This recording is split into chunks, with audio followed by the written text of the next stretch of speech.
Hello അസ്സലാമു അലൈക്കും. ഇന്ന് നമ്മളിവിടെ ഒരു ഓർക്കാപ്പുളിയുടെ അച്ചാറാണ് ഉണ്ടാക്കുന്നത്.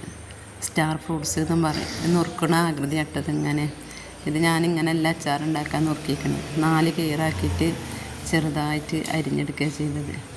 എന്നിട്ട് അതിൽ കുറച്ച് ഉപ്പിട്ടിട്ട് ഒരു 10 മിനിറ്റ് നേരം റെസ്റ്റ് ചെയ്യാൻ വെക്കുക. അതിന് ശേഷം ഒരു ചട്ടി അടുപ്പത്ത് വെച്ചിട്ട് അതിൽ കുറച്ച് നല്ലെണ്ണ ഒഴിക്കുക.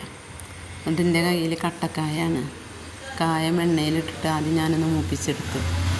അതിന് ശേഷം ആ കായും ഉലുവയും വട വറുത്തിട്ട് പൊടിച്ചെടുത്തു. എന്നിട്ട് ആ എണ്ണയിൽ കുറച്ച് കടുക് ഇടുക. കടുക് പൊട്ടിച്ചതിന് ശേഷം വെള്ളുള്ളിയിൽ ഇഞ്ചി, പച്ചമുളക്, വേപ്പിൻ്റെ ഇലയൊക്കെ പാടെ കൂടിയിട്ട് ഒന്ന് മിക്സിയിൽ ചതച്ചത് ആ പേസ്റ്റ് അതിൽ കിട്ടും. എന്നിട്ട് നന്നായിട്ട് ഇളക്കിക്കൊണ്ടിരിക്കുക. അത് മൂത്തതിന് ശേഷം വെളുത്തുള്ളി, ഇഞ്ചിയും ചെറുതായിട്ട് നുറുക്കിയത് അതിലേക്ക് ഇട്ടിട്ട് നല്ലോണം ഒന്ന് വഴറ്റി കൊടുക്കുക. മുളകും പൊടിയും മഞ്ഞൾപ്പൊടിയും ഉലുവയും കടുകും പൊടിച്ചതും കുറച്ച് വിനാഗിരി ഒഴിച്ചിട്ട് നല്ലോണം ഒന്ന് പേസ്റ്റാക്കിയിട്ട് അത് എണ്ണ മൂപ്പിച്ചതിലേക്ക് ഇടുക. എണ്ണയിലേക്ക് നേരിട്ടിട്ട് നമ്മൾ മുളകും പൊടിയൊക്കെ ഇടുമ്പം തീ നല്ല കത്തുന്നുണ്ടെങ്കിൽ അത് കരിയാൻ സാധ്യത ഉണ്ട്.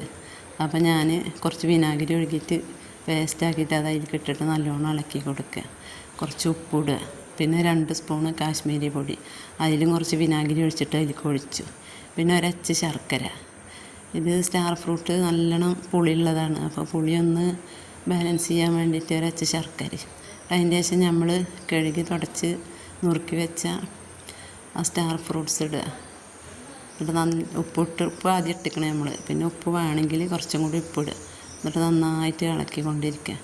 പിന്നെ ഉലുവയും കായും പൊടിച്ചത് അത് കുറച്ചും കൂടി അതിന് മേലെ കൂടെ വെതറുക. എന്നിട്ട് നന്നായിട്ട് ഇളക്കി എണ്ണ തെളിയണത് വരെ നിൽക്കുക. അച്ചാർ റെഡി ആയിട്ടുണ്ട് കേട്ടോ.